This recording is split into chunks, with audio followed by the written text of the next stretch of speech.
I guess the conversation had been going around for a while, and it was last winter when it was really cold. We started getting phone calls here at the church to have people ask if we could take people in. I knew it wasn't a possibility at the moment, but I started to talk to other folks in the area. Councilperson John McCall was one of the folks I talked to, Janet Rishardi, other people who I knew were interested in homelessness and who wanted to be involved. It was so cold at that time. It was so cold. And people would come to the door, and I'd be the only person in the church, and I couldn't let them in. And they would just stand at the door and say, what am I supposed to do? Where should I go?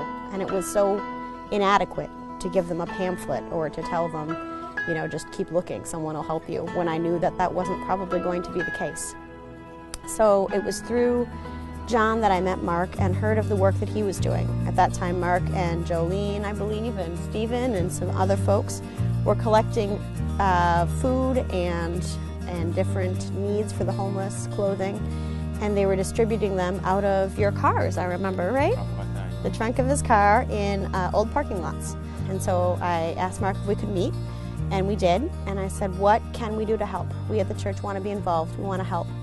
And Mark said, I need a place to meet people. And so we said, great. So that's how it started, and it grew from there. We opened up the Outreach Center in November, so that we have a place for people to be during the day where they can be comfortable and just stay, and most of all know that they're welcome. I think that's most important. And we will serve anyone that comes in here. It doesn't matter where they're from. We have a lot of Rainham folks that come in. We have people that walk from Rainham just to be here during the day. You know, we don't care who walks through that door. If they need help, we're going to help them.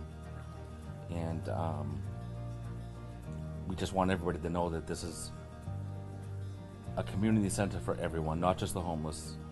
It's for hungry families, it's for families that need help paying for fuel assistance. You know, we can hook them up with other agencies. We don't provide financial assistance. You know, we're not able to. We're a very small mission, but we can get them the help that they need. On Thursdays, we have Seven Hills Behavioral Health Services comes in, and they do free and confidential HIV testing, AIDS testing, education for sexually transmitted diseases. They also do Narcan training for anyone who needs to have it. They'll provide the training and the Narcan that they can take with them. I think it's been a wonderful addition to the mission. We've had lots of people access that, and people have peace of mind that they've had testing done. People have been, you know, referred to, you know, for further services in that area. I think that's been one of the wonderful additions here, one of the outside services that we can provide that is so important to everyone. And we have moms come in, grandmothers come in who are worried about their family member, and they get Narcan training, and they leave here with some peace of mind and some comfort knowing that maybe they can help. Yeah, we also have an attorney that will take cases pro bono, which is free of charge, for homeless individuals that meet the qualifications. You know, if they're on SSI, DTA assistance, he will take their cases pro bono to help them out in eviction cases, housing cases. In addition to all those specific organizations that Mark and Jolene just talked about, we have a myriad of volunteers. So many folks from the community who come in. The drives are a great help. Taunton Key Club just did a food drive as well, just like the Elks Rider, like we were talking about. You know, every time I think, oh my gosh, we have so much stuff, it, you know, boom. It turns around just as quickly. I mean, if you think about how many diapers an infant uses in a day, you know, you take 2 packages and it's not going to last you for years and years and years. We have a new group coming in to do pizza night. It's going to be one Saturday every month. They provide pizza and a local musician group. We are going to be planning a walk, and it's sort of like the walk that they have. It's called a Walk in Her Shoes for battered women, but this will be a walk in a homeless person's shoes. And we're going to try to make it a 1 mile walk, get enough people to walk, get some sponsors, and use that money to buy new footwear for the folks that need some new footwear. Full of school supplies, so that is something that we will need to be working on soon, is gathering backpacks and supplies to fill them with. And then we'll have to get ready for winter again. Gloves, socks, hand warmers, body warmers, we'll be putting together blessing bags,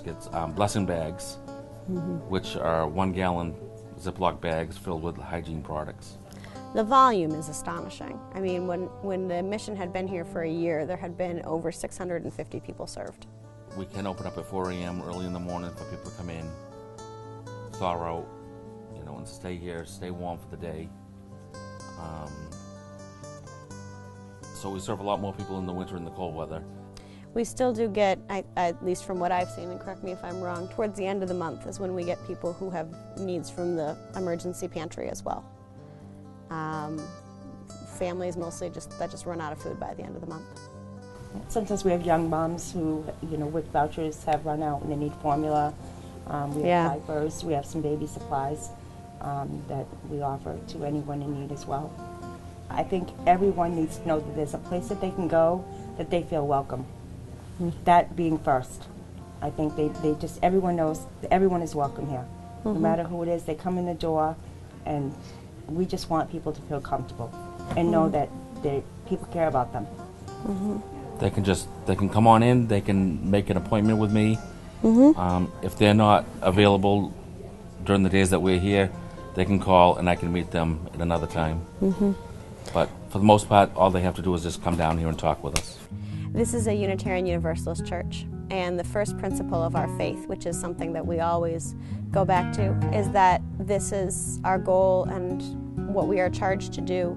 Everyone is welcome here.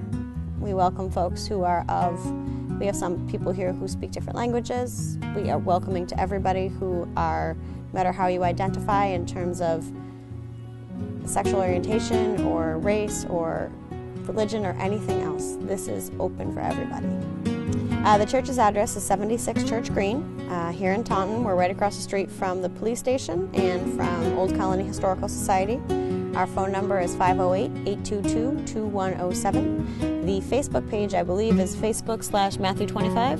Yes, Facebook.com/Matthew25Mission. Yep. And our email is Matthew25Mission@gmail.com.